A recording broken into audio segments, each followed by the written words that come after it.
Week 3 is officially here, and we have a treat, an SEC battle in the Palmetto State. It's number 16 LSU at South Carolina. And joining us now to help us break down one of the best games of the weekend is Glenn West from Go 24/7 and JC Sherbert from The Big Spur. Let's tell you a little bit more about this matchup. We've seen it quite a bit, but we'll remind you, this one will go down Saturday at noon on ABC. As for the series history, LSU leading the all-time 19-2-1 and are winners of 7 straight. We'll see what gives in this one at the lines of scrimmage. South Carolina, 10 sacks in 2024, while the Tigers have yet to give up a single sack. And that is where the first question will come from, guys, because it was 5 sacks against Kentucky last weekend, only allowing 6 passes through the air. So something has got to give in this game. Let's talk about what makes this defensive front so strong, starting with you, JC. Well, I think South Carolina did a very good job almost quietly in the transfer portal. You know, a lot of other schools, Florida State in particular, got a lot of hype for the job they did on defense in the portal, and South Carolina didn't. But you look at who they added with Kyle Kennard on the other side from freshman phenom Dylan Stewart from Georgia Tech. They added DeAndre Jules, a big defensive tackle from Pitt that provides depth and has a bunch of solo tackles. You look at the linebackers, Demetrius Knight, Bengali Kamara added a lot of speed and replaced 2 guys that left to go to other SEC programs that probably weren't as fast. The secondary is getting older with guys like Nick Emenware and DQ Smith into their second and third year. So they knew they were going to have a pretty good defense coming into the season. I think what they did not count on is the front just completely dominating. Especially in that second game against Kentucky. It's one thing to do it against a group of 5 school. It's quite another to do it against an SEC offense that was expected to at least be decent. I think it's the speed. Also, the depth that they added allows them to play fresh in the fourth quarter. You know, they played 10 defensive tackles against Kentucky. The guy that got the least amount got 15 snaps in the game. That's a lot for your 10th defensive tackle. And, of course, we all know that keeps the big guys fresh in the fourth quarter. So I think it's all of the above when you're talking about the work in the portal and then some players just coming on and being rested late for this defense. Yeah, this is going to be a big challenge for LSU's offensive line that came in that's so heralded coming into the season. A lot of people thought this was going to be the best group possibly in the country. And they've still got some very good players, guys that are playing with a lot of pride right now. But they've been hitting the mouth a little bit these first couple weeks in terms of the run game. LSU has not gotten off to a great start in terms of the run. You see there the QB pressures that South Carolina's had, the sacks that they've had. This is a unit in LSU's offensive line that has been able to hold up well. They have not allowed Garrett Nussmeier to have really any pressure so far, and it's helped Nussmeier complete over 74% of his passes. He's thrown 8 touchdowns, which is among the top in the country. So he's done a really nice job. The offensive line has held up well from a passing perspective, but can LSU open up the run game a little bit more against South Carolina on a day where it should be pretty wet in terms of conditions? We think that there might be some rain involved. So it's going to be very important for that offensive line to open up some holes for these running backs. All right, you just talked all about on offense how they're going to need to run the ball more. I did listen, but I'm going to ignore you for the meantime because I want to talk about these quarterbacks. Let's start with Garrett Nussmeier. How do you evaluate him so far, Glenn? And then, JC, after Glenn finishes, how do you stop him? Yeah, look, Garrett Nussmeier has been as advertised, I would say. He's a guy that's going to sling that ball around. LSU's done a really nice job with the short and intermediate routes here these first couple weeks. Been getting guys in lots of different screening motions. Been hitting some vertical passes every once in a while, but the deep ball game has not really been a part of LSU's offense these first couple weeks.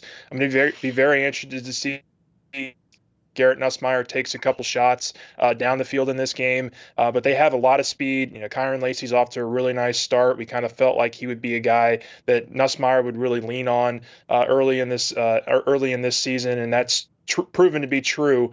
But he's a guy that's going to, pass for a couple hundred yards a game. He's going to complete 70-ish% of his passes, and he's really taken that next step as a player of not being a guy that can put the ball in harm's way as much. And that was kind of his bugaboo the first couple of years when he had opportunities, but he's been much more careful with the ball. And LSU's passing offense has really thrived with him as kind of the general in charge there. They've done a really nice job so far and are going to need Nussmeier in this passing offense to really hit, especially in that short and intermediate route game this weekend.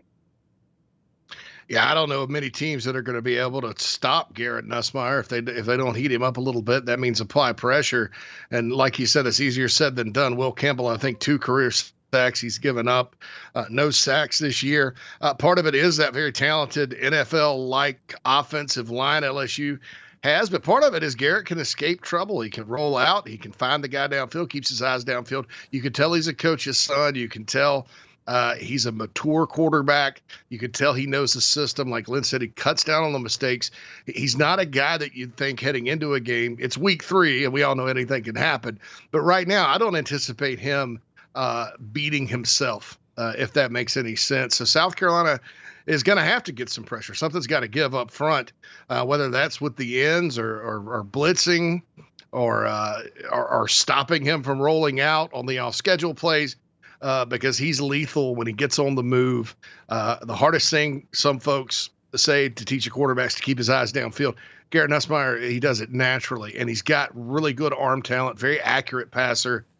He is a tough cookie to stop. If you can ask Southern Cal and Nicholls State last week about it. So I think that has to be job number 1 for South Carolina is try to get Garrett Nussmeier uncomfortable in his first true SEC road start of his career. Speaking of one tough cookie, Brian Kelly said this week that Lenora Sellers actually reminds him of Anthony Richardson in terms of the difficulty in taking him down and a little bit of that arm strength. So same question, but in reverse. How do we evaluate his play through 2 games, JC? How has he looked so far? And then conversely, Glenn, answer me, and how do you stop him? Things just weren't clicking the first game of Lenora Sellers' career as people anticipated. I hear the comparisons about Anthony Richardson, and I hear the comparisons to KJ Jefferson. I think Lenore's is his own guy, and I think as we move on, you'll see that in the passing game with the arm talent, the accuracy, all the things he can do, throwing the ball from the pocket, he's probably better than those guys were at the same stage and will keep progressing. I think the light kind of came on last week. First scoring drive, 4 plays, 61 yards. The first play, he fires a ball over the middle that was probably like a no, yes, because Dumas Johnson almost had it tipped. It goes right between 3 guys. Jared Brown catches it first down. And you can kind of tell at that point, Lenoris was like, okay, I can do this. 3 plays later, he throws a touchdown pass. There were some plays where Kentucky surprisingly blitzed first part of the second half where he fumbles, got to hold on to the ball. You can't throw high over the middle, and that's another quarterback 101 thing. So they got to work with him on that. That led to an interception that could have been costly. So he did live dangerously a little bit against Kentucky, but unlike I think the Old Dominion game where everybody thought maybe South Carolina would just be a triple option team and run their quarterback 20-something times this year. That Kentucky game showed that he could throw the ball, that you do have to account for South Carolina in the pass game. And I think what you want from him this weekend is another step forward. I think if he continues to get better and better this year, by the end of this year, people are going to really appreciate the way he plays. And against LSU, I don't care what anybody says about their defense. You better take another step forward this weekend. I know Kentucky's good on defense. That was on the road. But I have a feeling Harold Perkins, Baker, the D coordinator there, that they've got something up their sleeve for the young quarterback in Columbia. Yeah, it's interesting that you mentioned Harold Perkins because I do think that a big part of this game is going to be how does LSU utilize him in stopping or helping slow down Lenora Sellers. I mean, through 2 weeks, Sellers is a guy who's carried the ball 35, 36 times, and it's been a very kind of run-heavy kind of offense for South Carolina these first couple weeks, at least just from watching from afar. So I do think how this front seven plays. They lost Jacobian Guillory for the year, who was a big part of their run defense. He tore his Achilles, unfortunately, last week against Nichols, and so it's going to be a by committee basis on the interior defensive line for LSU this weekend, and how they utilize those linebackers to kind of help fill the run fits behind those interior defensive linemen is going to be very interesting to watch unfold. Brian Kelly told us earlier this week that he thinks second-year linebacker Whit Weeks has been their best performer on defense so far. He's not going to be played off the field. And when you've got a veteran like Greg Penn also manning the inside linebacker spot, the question naturally becomes, where does Harold Perkins fit in there? And I do think you're going to see Perkins maybe slide over to that star position a little bit more. I think you could see him off on the edge a little bit more and trying to, or maybe even acting as a spy for Lenora Sellers, who's a very capable running quarterback. So some very interesting ways that LSU and Blake Baker can scheme this thing up, but how they utilize Harold Perkins is going to be something I'm keeping a very close eye on. All right, guys, we actually simulated this game 20 times on EA College Football 25. This might surprise some people, but South Carolina won it 14 of those 20 times. So I'm going to ask you for each team. Let's start with the virtual winners, though. JC, what's the biggest key to pulling out a win in this real game for the Gamecocks? Line of scrimmage. I think LSU has won since they were both South Carolina joined the SEC in 1992. LSU's won 7 of 9. They're 7-1-1. They've won 7 in a row. Even in 2012, when South Carolina had Jadeveon Clowney, maybe their best defense under Spurrier, they went down, played a LSU team that I think finished with 8 or 9 wins, and LSU beat them and had a decided advantage on both lines of scrimmage. I just look at this matchup now, given the improvement South Carolina's made, and on defense, LSU, I think everybody would agree, kind of by committee, not the list of future NFL guys or elite guys like they normally have. South Carolina's offensive line is a question mark. So you got question mark versus question mark and then strength against strength. I don't anticipate either team dominating.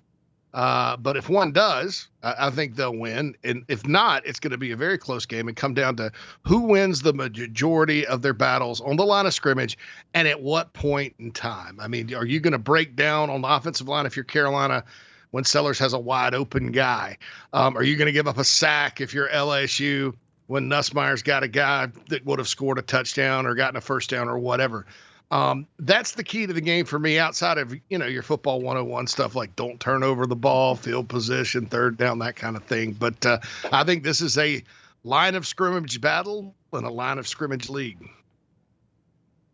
Yeah, it's certainly a line of scrimmage game, but I'll steal one there from you at the end there. I do think that LSU needs to kind of go into this game and not have any self-inflicted mistakes. They can't allow the South Carolina crowd to get into it early. I think it's going to be very important for this offense to kind of nip that in the bud and kind of really do their due diligence of moving the offense efficiently. I'm looking at Garrett Nussmeier at having a really nice night or a really nice day, but can they open up a little bit more in the run game is going to be extremely important for LSU, especially if these conditions are proved to be true and we get some wetter conditions on Saturday morning. I think LSU is going to have to take care of the football. This is a very opportunistic defense that South Carolina has rolled out the first couple weeks, and it's going to be very important that LSU matches that by being very careful with the football and not letting this crowd get into it too early. So I would say, just handle the football and move the offense as efficiently as possible. And I think LSU should like kind of what happens in the end. All right. Glenn, JC, both of you, safe travels for whoever is traveling. And, of course, stay dry this weekend. We appreciate you joining us. You can keep it locked in to Go 24/7 for all things LSU football and the Big Spur. For everything you need to know about South Carolina, the Riders you just heard from and their entire crews, they've got you covered all season long.